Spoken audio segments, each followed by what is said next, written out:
আসসালামু আলাইকুম। আপনারা শুনছেন সংবাদ শিরোনাম। জামাত ঘোলা পানিতে মাছ শিকার করতে গিয়ে নিজেরাই তাতে পড়ে যায় বলছেন রিজভী।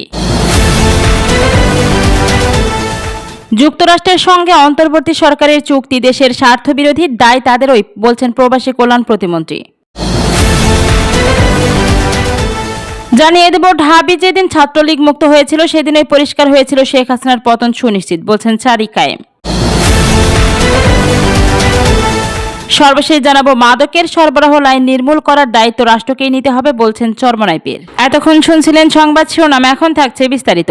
জামাত ঘোলা পানিতে মাছ শিকার করতে গিয়ে নিজেরাই তাতে পড়ে যায় বলছেন রিজভী। জামাতে ইসলামের রাজনীতির বৈশিষ্ট্য হলো ঘোলা পানিতে মাছ শিকার করা, তবে সেই চেষ্টা করতে গিয়ে দলটি নিজেরাই ঘোলা পানিতে পড়ে যায় বলে মন্তব্য করেছেন প্রধানমন্ত্রীর রাজনৈতিক উপদেষ্টা ও বিএনপির সিনিয়র যুগ্ম মহাসচিব অ্যাডভোকেট রুহুল কবির রিজভী। শুক্রবার 17 জুলাই বিকালে রাজধানীর যাত্রাবাড়ি মোড়ে 17 জুলাই যাত্রাবাড়ি প্রতিরোধ দিবস উপলক্ষে আয়োজিত এক সমাবেশে তিনি এ মন্তব্য করেন। সমাবেশে রিজভী বলেন, যারা ধর্মের নামে রাজনীতি করে তাদের আদর্শ কি? শেখ হাসিনা দেশে ফিরে রাজনীতি করার সম্ভাবনা প্রসঙ্গে তিনি বলেন, শেখ হাসিনা যদি এদেশে এসে রাজনীতি করতে চান তাহলে টিক্কা খানের উত্তরসূরিদের প্রত্যাবর্তন করতে হবে। ফ্যাসিস্টদের পতন হলে তাকে ফেরানো যায় না। আওয়ামী লীগের সমালোচনা করে বিএনপির এই নেতা বলেন, আওয়ামী লীগ ক্ষমতার জন্য মন ভোলানো কথা বলে, কিন্তু এদেশের মানুষ আর এই সুযোগ দিবে না। রিজভী জুলাই আন্দোলনে যাত্রাবাড়ির ভূমিকার কথা তুলে ধরে বলেন, ছাত্র জনতার আন্দোলনে এ এলাকা অগ্রণী ভূমিকা পালন করেছে। তার ভাষায়, জুলাই যাত্রাবাড়িতে পলাশির প্রান্তর কিংবা লেনিনগ্রাদের মতো প্রতিরোধ গড়ে উঠেছিল। জানাবো, যুক্তরাষ্ট্রের সঙ্গে অন্তর্বর্তী সরকারের চুক্তি দেশের স্বার্থবিরোধী, দায় তাদেরই বলছেন প্রবাসী কল্যাণ প্রতিমন্ত্রী। প্রবাসী কল্যাণ প্রতিমন্ত্রী ও গণ অধিকার পরিষদের সভাপতি নুরুল হক বলেছেন, নির্বাচনের আগে অন্তর্বর্তী সরকারের করা যুক্তরাষ্ট্রের সঙ্গে বাণিজ্য চুক্তিটি দেশের স্বার্থ পরিপন্থী ছিল। শুক্রবার 17 জুলাই রাজধানীর যাত্রাবাড়ি মোড়ে 17 জুলাই যাত্রাবাড়ি প্রতিরোধ দিবস উপলক্ষে আয়োজিত এক আলোচনা সভায় তিনি এই মন্তব্য করেন। যুক্তরাষ্ট্রের সঙ্গে বাণিজ্য চুক্তির বিষয়ে তিনি বলেন, ওই নির্বাচিত অন্তর্বর্তী সরকার নির্বাচনের আগে কেন সেই চুক্তি করেছিল? আজ বিভিন্ন মহলে বিএনপিকে দায়ী করার চেষ্টা করা হলেও বাস্তবতা হলো চুক্তিটি করেছিল অন্তর্বর্তী সরকারই। যাদের জুলাইয়ের নায়ক হিসেবে উপস্থাপন করা হয়েছিল, মূলত তাদের সম্মতিতেই দেশের স্বার্থবিরোধী এই কাজগুলো হয়েছে। তিনি পরিষ্কারভাবে জানান, এই চুক্তির দায় বর্তমান সরকারের উপর চাপানো একেবারেই ঠিক নয়। জুলাই আন্দোলন নিয়ে একক কোনো বয়ান দাঁড় করানোর তীব্র সমালোচনা করে নুরুল হক বলেন, বিগত 2 বছর ধরেই তিনি বলে আসছেন যে জুলাই আন্দোলনকে আওয়ামী লীগের মুক্তিযুদ্ধের বয়ানের মতো একক ন্যারেটিভ রূপে দেওয়া উচিত নয়।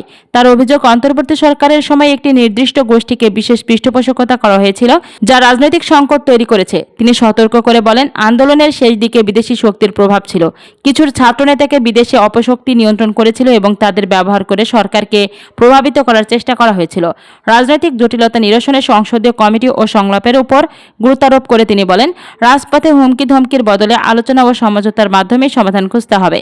তিনি গোপনে রাজনৈতিক তৎপরতার চেয়ে প্রকাশ্য রাজনৈতিক চর্চাকে গণতন্ত্রের জন্য কল্যাণকর বলে মন্তব্য করেন। প্রধানমন্ত্রী তারেক রহমানের নেতৃত্বের প্রশংসা করে নুরুল হক বলেন, সাধারণ মানুষের সঙ্গে তার যোগাযোগ এবং রাজনৈতিক কর্মকাণ্ডে শহীদ রাষ্ট্রপতি জিয়াউর রহমানের আদর্শের প্রতিফলন দেখা যায়। তিনি বিশ্বাস করেন, আগামী 5 বছরে প্রধানমন্ত্রী তারেক রহমান দেশের উন্নয়নে কার্যকর নেতৃত্ব প্রদানে সক্ষম হবেন। জামাত শিবিরের ঐতিহাসিক অবদানের কথা স্বীকার করলেও অতীতের কিছু রাজনৈতিক সিদ্ধান্তের নেতিবাচক প্রভাবের কথা উল্লেখ করে তিনি বলেন, একই সঙ্গে নতুন প্রজন্মের রাজনৈতিক নেতাদের স্বাধীন ও নিজস্ব অবস্থান গড়ে তোলার আহ্বান জানান প্রবাসী কল্যাণ প্রতিমন্ত্রী। যাত্রাবাড়ি প্রতিরোধ দিবস বাস্তবায়ন কমিটি আয়োজিত এই সভায় প্রধান অতিথি হিসেবে উপস্থিত ছিলেন বিএনপির জ্যেষ্ঠ যুগ্ম মহাসচিব রুহুল কবির রিজভী। জানাবো, ঢাবি যেদিন ছাত্রলীগ মুক্ত হয়েছিল সেদিনই পরিষ্কার হয়েছিল শেখ হাসিনার পতন সুনিশ্চিত বলছেন সাদিক কায়েম। ঢাকা বিশ্ববিদ্যালয় থেকে ছাত্রলীগের বিদায়ের মধ্য দিয়েই ফ্যাসিবাদ বিরোধী লড়াইয়ের চূড়ান্ত বিজয় নিশ্চিত হয়েছে বলে মন্তব্য করেছেন ডাকসুর ভিপি মোহাম্মদ আবু সাদিক। তিনি বলেছেন, ঢাকা বিশ্ববিদ্যালয়ে যেদিন ছাত্রলীগ মুক্ত হয়েছিল সেদিনই পরিষ্কার হয়েছিল বাংলাদেশে আর ফ্যাসিবাদ দীর্ঘস্থায়ী হবে না এবং শেখ হাসিনার পতন সুনিশ্চিত। শুক্রবার 17 জুলাই বিকালে বিশ্ববিদ্যালয়ের মধুর ক্যান্টিনে জুলাইয়ের সঞ্চালিত সাহস গণরুম গেস্ট রুম পেরিয়ে নির্যাতনমুক্ত ক্যাম্পাস শীর্ষক এক আলোচনা সভায় তিনি একথা বলেন। সভাপতির বক্তব্যে ডাকসু ভিপি বলেন, জুলাই বিপ্লব পরবর্তী ঢাকা বিশ্ববিদ্যালয়ে এখন আর কোনো গণরুম বা গেস্ট রুম কালচার নেই।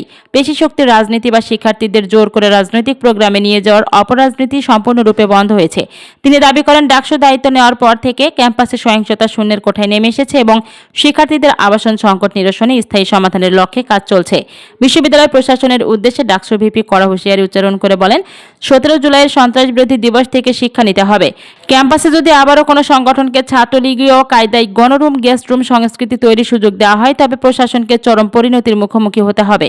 আলোচনায় সভায় বৈষম্য বিরোধী ছাত্র আন্দোলনের তৎকালীন দুই সমন্বয়ক হাসনাত আব্দুল্লাহ ও সার্জিস আলমের অবস্থান স্পষ্ট করার আহ্বান জানিয়েছেন বাংলাদেশ ছাত্র অধিকার পরিষদের সাধারণ সম্পাদক মোহাম্মদ সানাউল্লাহ হক। তিনি বলেন, আব্দুল কাদেরের সাম্প্রতিক অভিযোগের প্রেক্ষিতে তাদের অবস্থান পরিষ্কার করা প্রয়োজন। শেখ হাসিনার পতনের পক্ষে নাকি বিপক্ষে, এই বিষয়ে হাসনাত ও সার্জিস খোলাসা না করলে সাধারণ মানুষের মাঝে বিভ্রান্তি তৈরি হবে। উল্লেখ্য, সম্প্রতি এক সাক্ষাৎকারে আব্দুল কাদের অভিযোগ করেছিলেন যে ডিবি কার্যালয় থেকে মুক্তির পর আন্দোলনের গতিবিধি নিয়ে হাসনাত ও সার্জিস আপত্তি তুলেছিলেন। আলোচনা সভায় ইসলামী ছাত্র শিবিরের ঢাবি শাখার সাধারণ সম্পাদক কাজী আশিক দীর্ঘ 16 বছরের একমুখী বয়ান তৈরির সমালোচনা করেন।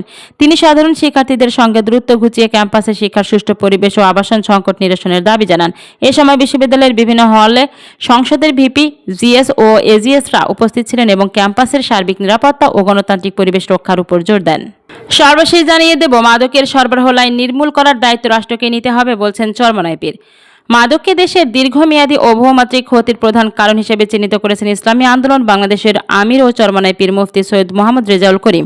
শুক্রবার 17 জুলাই বরিশালের চরমনাই ইউনিয়নে আয়োজিত মাদকমুক্ত সমাজ গঠন বিষয়ক এক সুদী সেমিনার ও আলোচনা সভায় প্রধান অতিথির বক্তব্যে তিনি এ মন্তব্য করেন।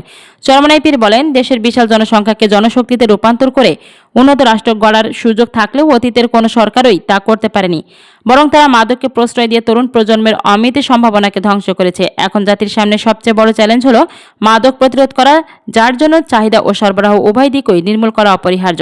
তিনি আরো বলেন, সমাজ ও পরিবারে মাদকের চাহিদা কমিয়ে আনার প্রচেষ্টা করতে পারে, কিন্তু মাদকের মূল সরবরাহ লাইন বা সিন্ডিকেট ভাঙার দায়িত্ব কেবল রাষ্ট্রেরই। সরকার প্রধান হিসেবে প্রধানমন্ত্রীকে মাদক বিরোধী এই লড়াইয়ের একক দায়িত্ব গ্রহণের আহ্বান জানিয়ে তিনি বলেন, মাদক ব্যবসা অনেক শক্তিশালী ব্যক্তি ও প্রভাবশালীরা জড়িত থাকে, যাদের আইনের আওতায় আনা প্রয়োজন। সরকার কঠোর না হলে এই জালের উৎস উপড়ে ফেলা সম্ভব নয়। চরমনাই ইউনিয়ন পরিষদের চেয়ারম্যান মাওলানা সৈয়দ মোহাম্মদ জিয়াউল করিমের সভাপতিত্বে অনুষ্ঠিত এই সেমিনারে বিশেষ অতিথি হিসেবে উপস্থিত ছিলেন ইসলামী আন্দোলন বাংলাদেশের সিনিয়র নায়েবে আমির শাহীকে চরমনাই মুফতি সৈয়দ মোহাম্মদ ফয়জুল করিম এবং সহকারী মহাসচিব মাওলানা সৈয়দ এসাক মোহাম্মদ আব্বুল খায়ের।